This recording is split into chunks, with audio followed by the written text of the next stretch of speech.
Stress and insomnia are like two bad roommates who constantly make each other worse. One barges in late at night with a list of everything going wrong in your life, and the other makes sure you're too exhausted to handle it. The more stressed you are, the harder it is to sleep. The less you sleep, the more stressed you become. This vicious cycle doesn't just sap your energy, it slowly erodes your ability to cope with everyday life. And for many people, it's not just the occasional sleepless night. It's a chronic loop of racing thoughts, tossing and turning, and a brain that refuses to shut off when the lights go out. At the biological level, stress activates the hypothalamic pituitary adrenal (HPA) axis, the body's main stress response system. Cortisol, the primary stress hormone, rises in the evening, making it harder to fall asleep and reducing the quality of deep, restorative stages of rest.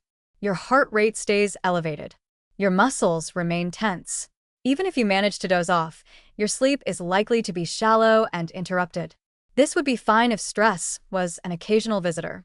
But when it becomes chronic, triggered by work, relationships, finances, health concerns, or even the pressure to sleep better, you end up stuck in a feedback loop where poor sleep increases emotional reactivity, lowers frustration tolerance, and amplifies the perceived intensity of everyday challenges.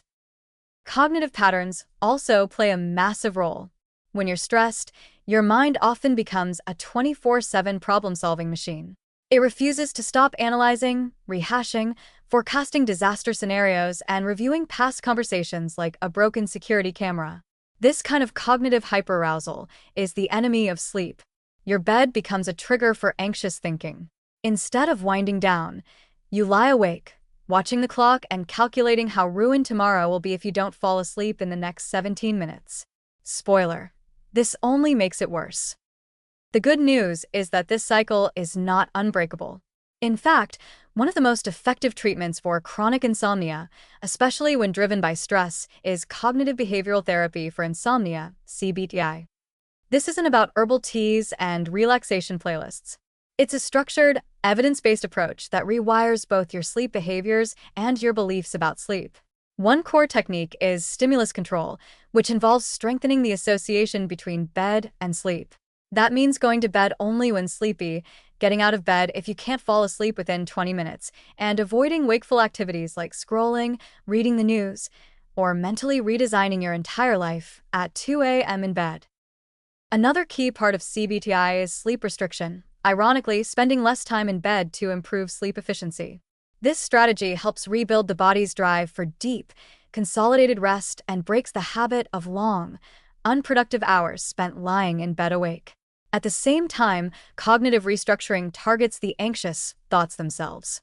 For example, instead of thinking, if I don't get 8 hours, I'll completely fall apart tomorrow, you learn to replace it with something more flexible and realistic, like, I've functioned on less sleep before. I can manage today too. Over time, this rewiring reduces anxiety around sleep and lessens the mental intensity that makes falling asleep so difficult. Relaxation techniques can also play a supporting role, not as a miracle cure, but as part of a larger toolkit.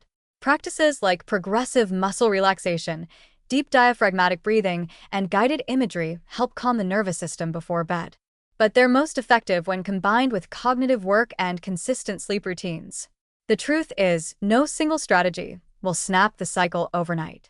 It takes consistency, patience, and often professional guidance. But unlike sleep medications, which can mask the problem and lead to dependency, CBT-I works by targeting the root causes, behavioral patterns, faulty beliefs, and emotional triggers. Breaking the stress insomnia loop means facing both the mental and physical sides of the problem.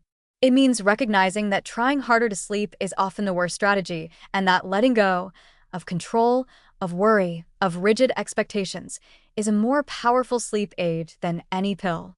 The cycle can be broken, not by forcing sleep to happen, but by setting the conditions that invite it to return. In other words, your job isn't to chase sleep, it's to stop running from stress. When you calm your system, challenge your thoughts, and rebuild trust in your body's rhythms, rest follows. Slowly but reliably.